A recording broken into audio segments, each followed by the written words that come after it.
Olá, intervalo de aula começando aqui na TV Goiânia Band e também no nosso canal do YouTube. Hoje, no quadro Conexões com a professora Gisele Cardoso, psicopedagoga sistêmica, o assunto é campo morfogenético e sua influência na aprendizagem. Vamos ver? Olá, tudo bem? Nós estamos aqui de novo no quadro Conexões com Gisele Cardoso. Eu vou falar um pouquinho para vocês hoje sobre os campos morfogenéticos e o que influencia dentro dos campos de aprendizagem com relação a esses campos. O que então são esses campos, Gisele? E eu sou especialista em constelação familiar com maestria em pedagogia sistêmica e trago para você aqui agora os campos morfogenéticos relacionados com a aprendizagem.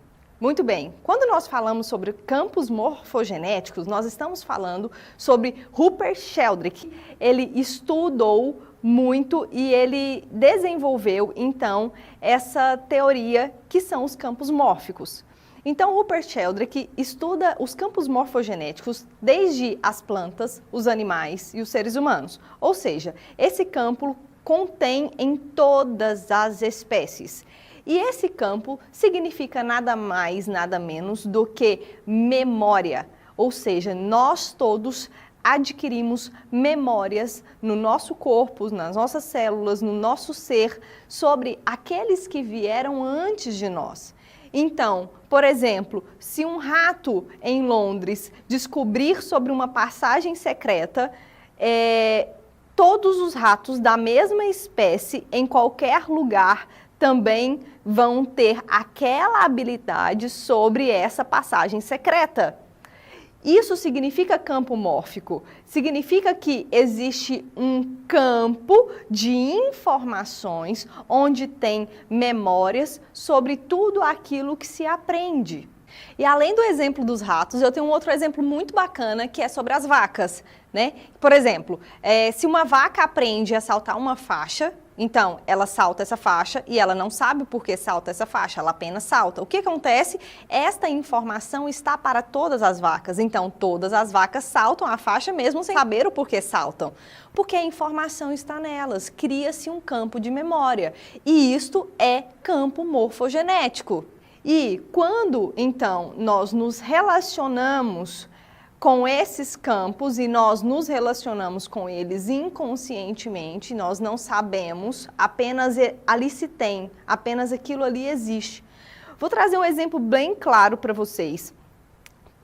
Vocês já viram quando não existia celular, certo? Então, se não havia celular, as crianças, se você desse algo para a criança, com uma imagem, seja lá o que for, ou um brinquedo, aquilo para ela iria se relacionar com aquele brinquedo mediante a informação que aquele brinquedo traz. É como se ele já soubesse como fazer com aquilo ali. A partir do instante que surgiu o celular e que o celular passou a ter uma tela e que nós precisamos nos interagir com essa ferramenta, automaticamente essa informação contém e está para todos que estão da nossa espécie. Por isso que se você pegar um celular hoje, com bebês muito pequenos, muito novinhos, eles vão direto com o dedinho lá naquele aparelho. Porque a informação, a memória sobre o que é que ele precisa fazer mediante aquela informação já está para ele.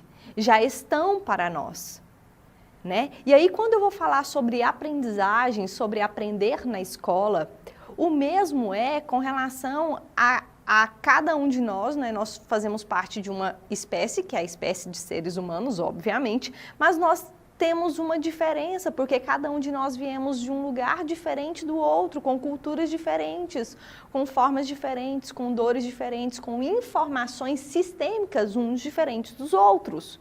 E isso é assim, é muito assim mesmo. Porque quando nós nos relacionamos de uma maneira, então, consciente com relação às dinâmicas, lembrando a importância de incluir tudo aquilo que se foi, do jeito que foi, e tá tudo bem. Porque normalmente, quando um pai chega, eu também tive dificuldade em matemática, aí o professor olha e fala assim, esse pai também não ajuda, né? Ou seja, quando o professor diz isso, ele está excluindo a dificuldade do pai. Você não sabe o que aconteceu com aquele pai, você não sabe da história dele, você não sabe. Você precisa, então, apenas incluir com respeito. E, ao fazer isso, conduzir o seu aluno para um lugar diferente. E isso não é excluir. Isso é fantástico. É reconhecer que nós temos um campo de informações, um campo de memórias que vieram do lugar de onde nós viemos, ou seja, da nossa família de origem, e que tudo está em nós. E que, além disso, eu posso ajudar o meu aluno, eu posso ajudar aquele que aprende comigo a baixar novas informações para este campo de memória. E, para isto, lembrando, a necessidade de reconhecer, de incluir e de permitir que aquilo seja visto, que aquilo tenha um lugar, apenas isso. Deixar com que as coisas tenham um lugar de importância não significa que o seu aluno não irá para um lugar diferente, muito pelo contrário. Através desse movimento, ele estará totalmente liberado para poder aprender. Muito bem, deixo vocês com essas informações e até breve num próximo encontro aqui no intervalo de aula no quadro Conexões com Gisele Cardoso. Gratidão!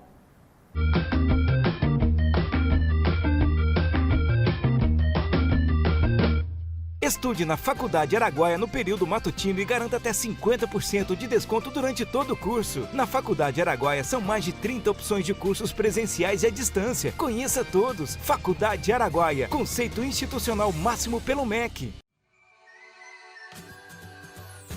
O Hotel Serras de Goiás é o lugar ideal para se hospedar em Goiânia. Com excelente localização, está situado entre os principais centros de compras, teatros e clínicas médicas do setor aeroporto e do centro da cidade, ao lado do Estádio Olímpico e o Centro de Cultura e Convenções de Goiânia. Apresentando decoração própria e singular, que lembra a antiga arquitetura da província de Goiás, quem se hospeda aqui conta com estacionamento exclusivo e acesso gratuito à internet com Wi-Fi, além de unidades preparadas para atender pessoas com necessidades especiais. Aqui, no Hotel Serras de Goiás, o sabor da boa gastronomia também faz parte do café da manhã. Hotel Serras de Goiás, a receptividade e o aconchego da cultura goiana bem perto de tudo o que você precisa.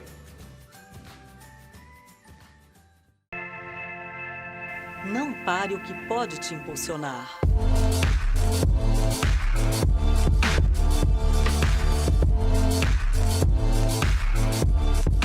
Seja qual for a instituição ou curso que você parou, retome seus estudos na Faculdade Araguaia e não desista do seu sonho, porque desistir não tem nada a ver com a gente. Faculdade Araguaia, cuidando de sua natureza.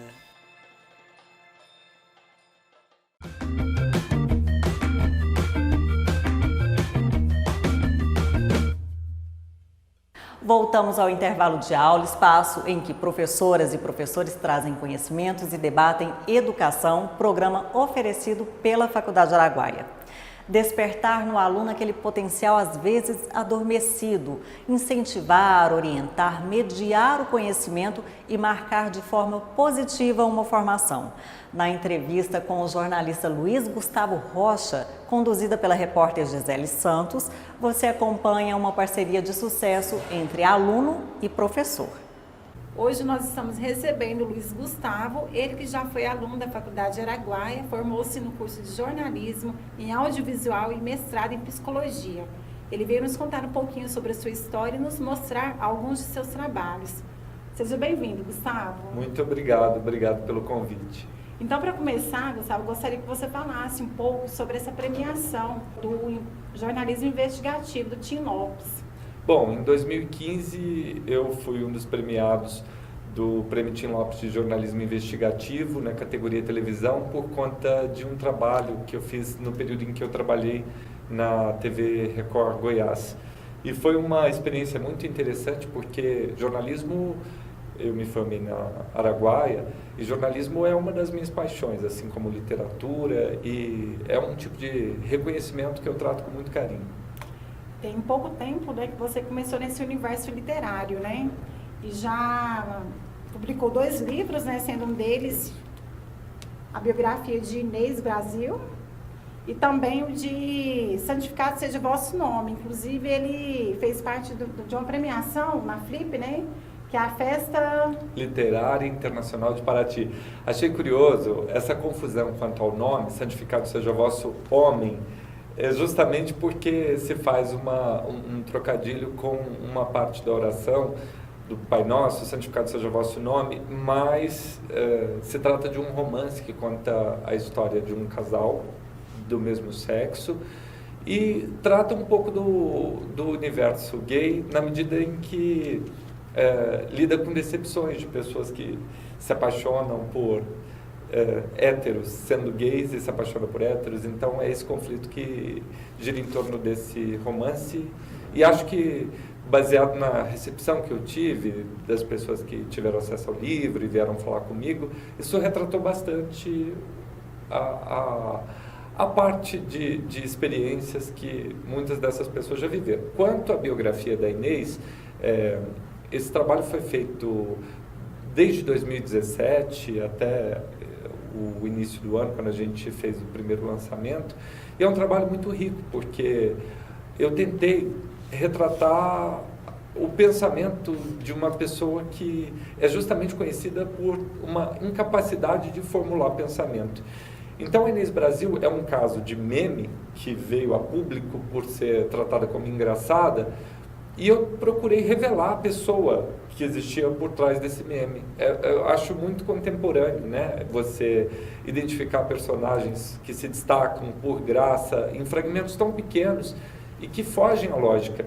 Então, a minha ideia ao fazer a biografia da Inês, vocês sabem quem sou eu, que inclusive é um bordão dela, se deveu ao fato de que eu achava que ela merecia ser contada a partir de uma linearidade que o humor do meme tira. E como que foi a participação da professora Sandra Palo, ela que é professora, né, de língua portuguesa aqui da Faculdade de Araguaia e também mestra em letras nesse trabalho seu?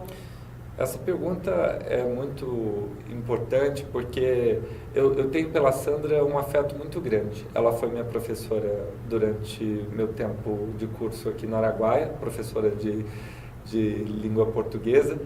E é curioso, professor de língua portuguesa, acho que é da categoria que a gente mais experimenta desde criança.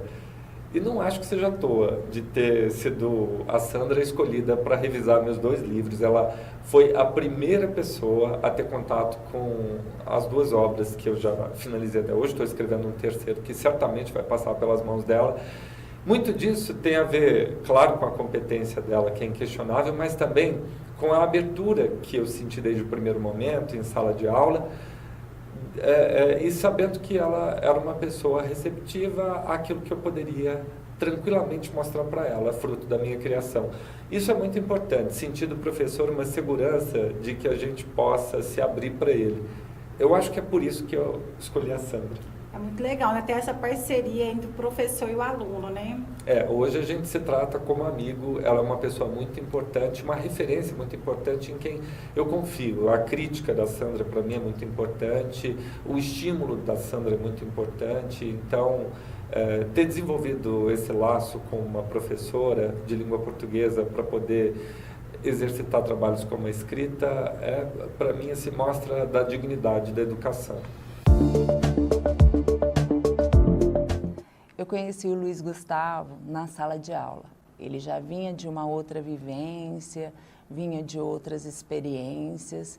E o que a gente verifica é que quando a gente encontra pessoas assim na nossa vida, elas só vêm para somar. Eu somei um pouquinho para o Luiz Gustavo, como professora dele de língua portuguesa, e ele também somou um pouco para a minha vida como um grande autor que é hoje. A minha relação com ele hoje é uma relação de amizade e como eu sou crítica literária, ele me procurou para fazer a revisão dos 2 livros dele. O Santificado Seja o Vosso Homem, que foi já um livro brilhante, de um estilo inusitadíssimo, que eu recomendo a leitura, claro. E agora o Vocês Sabem Quem Eu Sou, que é uma biografia comentada da Inês Brasil.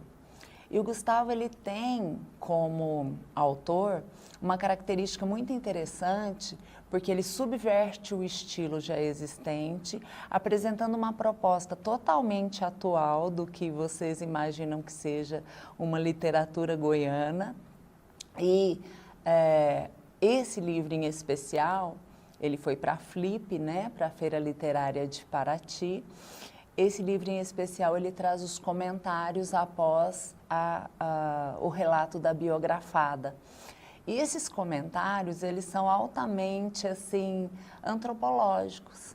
É o que eu digo, inclusive, na orelha do livro, né, quando eu comento o que você vai encontrar como leitor aqui nessa obra. Eu recomendo muito a leitura, não só porque o Luiz Gustavo ele estudou aqui com a gente na Faculdade de Araguaia, mas porque ele é um grande autor e que, por mérito dele mesmo, ele está se destacando no mercado da literatura, num momento muito desafiador, inclusive, porque não é fácil ser autor hoje no Brasil. Eu recomendo a leitura. O pensamento de Inês Brasil causa vertigem aos desacostumados com o mergulho em águas turvas.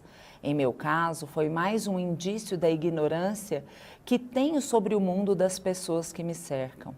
Não tenho receita para o tratamento dessa doença social que me traz à tona efeitos colaterais iguais ao preconceito, o escárnio, a indiferença, mas a consciência de que esses sintomas adversos atingem o outro em cheio. Eles podem dizer de quem sou, mas sempre repercutem desvalorizando outras existências, comprovam um vínculo invisível entre todos nós. Bom, o papel do professor é essencial, né? O professor, ele é um grande motivador, ele é um grande estimulador. E antes até mesmo de ensinar o conteúdo da sala de aula, eu acredito muito no professor, ainda hoje eu acredito muito no professor como esse motivador, aquele que vai fazer com que você queira descobrir o que eu estou fazendo aqui, né? O que me move, o que eu quero fazer dessa instrução que eu estou recebendo aqui. E a gente sabe que as habilidades são muitas.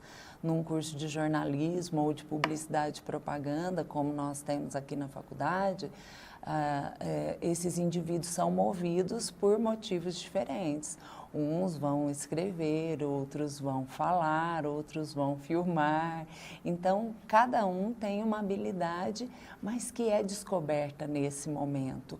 Quando você começa a colocar as teorias, quando você começa a falar em sala de aula, eles começam a se mover em torno disso e procurar descobrir dentro de si o que ele realmente gosta, o que ele realmente quer. Como professora de língua portuguesa, eu sempre entendi que meu papel estava muito além de ensinar o conteúdo na sala de aula para essas criaturas maravilhosas que são os nossos alunos. Inclusive o Luiz Gustavo, que já vem com alguma inquietação que é própria do escritor e que tinha uma necessidade de se expressar muito grande, que é o que os alunos vêm, de alguma maneira, buscar no curso de comunicação, né? E o Luiz Gustavo, ele escrevia muito bem, se expressava muito bem e acreditou nesse potencial, que eu acho que falta muito isso na nossa sociedade, né? Acreditar no seu potencial. Primeiro descobrir o que é realmente isso, né? Que você quer fazer e acreditar no seu potencial, perseguir isso, aperfeiçoar-se nisso, muitas vezes arriscar-se. O professor é um mediador, sim. Ele pode ser um mediador de sucesso e ele pode fazer parte do seu network. Então, você vai, no futuro, como acontece nesse caso meu e do Luiz Gustavo, no futuro a gente se encontrou, além da sala de aula, na sociedade, eu com a minha habilidade, ele com a habilidade dele, e a gente juntou isso para produzir no meu caso, para corrigir, comentar uma obra escrita por ele. E é uma grande satisfação para um professor reencontrar um aluno, né, da faculdade nessas condições. Ah, gente, é muito bom. Então, Gustavo, me fala qual é a sua opinião entre essa união da literatura com o jornalismo e para chegar nesse produto final, né, que é tão maravilhoso, né, que já ganhou prêmios, né, e assim, todo mundo já está conhecendo seu trabalho. Bom, para mim, no meu caso, o jornalismo ele veio me munir de técnicas que eu precisava para poder colocar a literatura para fora. Eu sempre gostei muito de ler, desde criança eu gostava de escrever, improvisar textos, enfim, isso sempre foi uma coisa bem presente na minha vida. A escolha de jornalismo, eu penso que também passa por esse desejo de escrita. Eu, inclusive, me voltei para o jornalismo impresso exatamente por uma paixão por as palavras. Eu sempre tive muito respeito pela língua portuguesa, por isso eu acho até que pensar o estudo do português nesse processo me serviu bastante e tem uma relação afetiva grande com isso. E o jornalismo, ele te doma diariamente para poder saber escrever com uma certa rotina, né? Isso é uma questão importante. Agora, a literatura subverte um pouco o jogo jornalístico, né? Que ele funciona sob um protocolo, enquanto a literatura tende a superar isso. E nesse sentido eu acho que é enriquecedor pensar uma produção literária em que eu começo por um romance, parto para uma biografia exatamente por me sentir confortável no papel de biógrafo, pensando, portanto, nas ferramentas que a faculdade de jornalismo trouxe para mim e me dando um conforto para poder tentar desnudar, decifrar um personagem vivo, como é o caso da Inês Brasil. Muito embora eu tenha uma preferência particular por a ficção, por o romance. Gustavo, como que nasceu a ideia dessas obras? Foi difícil a publicação? Bom, a ideia do primeiro livro, Santificado Seja Vosso Homem, nasceu das minhas dores. Eu, de adolescente, tinha muitas questões circulando na minha cabeça e eu me vali dessas minhas perguntas, dessas minhas angústias para poder retratar um pouco daquilo que eu sentia. Depois, ao terminar de escrever, achei que a missão estava cumprida. Na verdade, eu vi que o trabalho só estava começando, porque procurar uma editora, bater de porta em busca de alguém que queira publicar, é o trabalho árduo, é o trabalho braçal, depois de ter desenvolvido o trabalho criativo.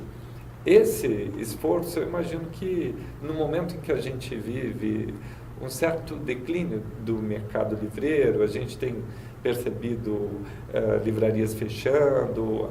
Resumindo, o livro não está em alta como antes, não esse formato físico do livro, pelo menos. Então, aprendi muito com esse processo, tanto no primeiro caso, quanto no segundo, que eu imaginei que por envolver o nome de uma pessoa que, pelo menos no mundo da internet, é bastante conhecido, fosse abrir mais portas. Mas foi o mesmo processo, porque o mercado editorial, ele tem suas regras e ele não tem a mesma rapidez como a internet, por exemplo. E então o mercado editorial é muito lento, leva-se anos até uma obra chegar a uma livraria, quando ela consegue atingir um lugar na prateleira. Isso é um grande trunfo. E para mim, ter podido publicar esses 2 livros é um trabalho que eu me orgulho muito de ter conseguido fazer. Gustavo, os avanços tecnológicos vêm mudando muitas profissões, né? Principalmente na área do jornalismo, né? Porque hoje você já não vê tanto impresso, né? Porque tudo agora é na internet, tudo é muito rápido. Você, como escritor e jornalista, tem sentido isso? É inevitável sentir os efeitos dessas mudanças que têm ocorrido e de uma maneira muito, muito acelerada.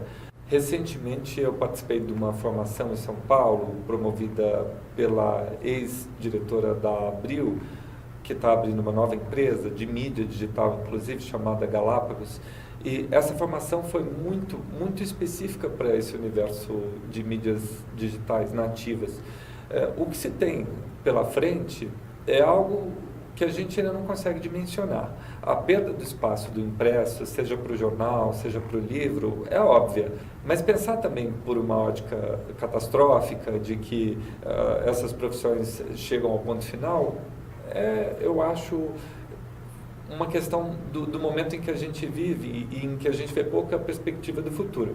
Mas o que eu percebo é que a gente precisa investir mais, por exemplo, na literatura transmitida por e-books, pensar no jornalismo também voltado para essas áreas. Claro que a gente parte de um lugar em que a gente está sem referência. Por outro lado, isso é o grande ponto da questão. O fato de não termos já essas referências consagradas, consolidadas, faz com que a gente tenha um espaço tão grande, tão rico de experimentação, que, na verdade, até me estimula a tentar seguir por um jornalismo que a gente ainda não sabe qual é e por uma nova literatura baseada em todas essas características que a internet proporciona e que a gente ainda não sabe qual será. Isso só me deixa mais instigado para tanto ser jornalista quanto para ser escritor. Gustavo, a Clarice Lispector, ela tem uma frase que diz o seguinte: a palavra é meu domínio sobre o mundo. Você, como comunicador e educador, como que você acha que a palavra pode transformar o mundo? Olha, se a palavra consegue salvar o mundo, transformá-lo num momento como esse em que a gente percebe obscurantismos, eu não sei, mas que a importância de se tentar, pela palavra, alcançar as pessoas, eu acho urgente, é uma atividade urgente. E por isso mesmo, talvez, trafegar entre áreas que têm pontos em comum, como a educação, como a literatura, como também o jornalismo. Eu acho que de tudo isso eu me sirvo e é por tudo isso que eu consigo sentir a minha humanidade tentando acessar o outro, seja na literatura tentando fazer conhecer o que há por dentro, seja no jornalismo tentando fazer com que o outro conheça o que há fora de nós, o que se passa no mundo, ou pensando na educação como um facilitador para que a pessoa também conheça um pouco de si mesma. Eu acho que ter buscado tudo isso mostra que eu não desisti. Eu estou aqui para lutar pela nossa humanidade. Eu acho que isso é um instinto humano. Gustavo, nosso tempo é muito curto, né? Se puder, a gente ficar aqui por muito mais tempo para poder contar um pouco mais sobre a sua história, sobre as suas obras, né? Mas a gente vai ter que encerrar, então eu gostaria que você falasse um pouco sobre quais são os planos para o futuro, né? E dar um recadinho para aqueles futuros jornalistas. Bom, agora que eu estou me movimentando para dentro da sala de aula, a docência tem sido uma das minhas prioridades. Mas eu também continuo escrevendo, eu estou tentando finalizar um texto para participar de um concurso do Prêmio Kindle da Amazon. Não sei se eu vou conseguir finalizar no prazo, mas estou tentando. E caso não consiga também, vou ter algo pronto. Mas é uma tentativa.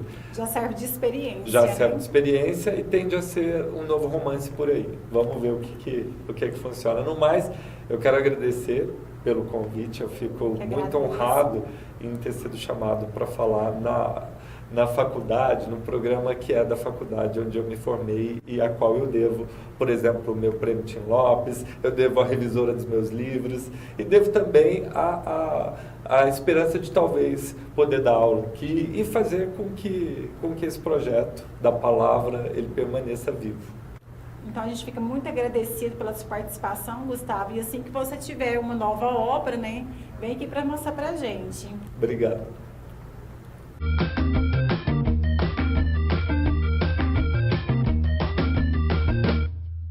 Bom, o intervalo desse sábado fica por aqui, mas durante a semana a gente se vê nas redes sociais e eu conto com você para compartilhar todos esses conhecimentos trazidos por grandes profissionais aqui no intervalo de aula. Um bom sábado e até o próximo.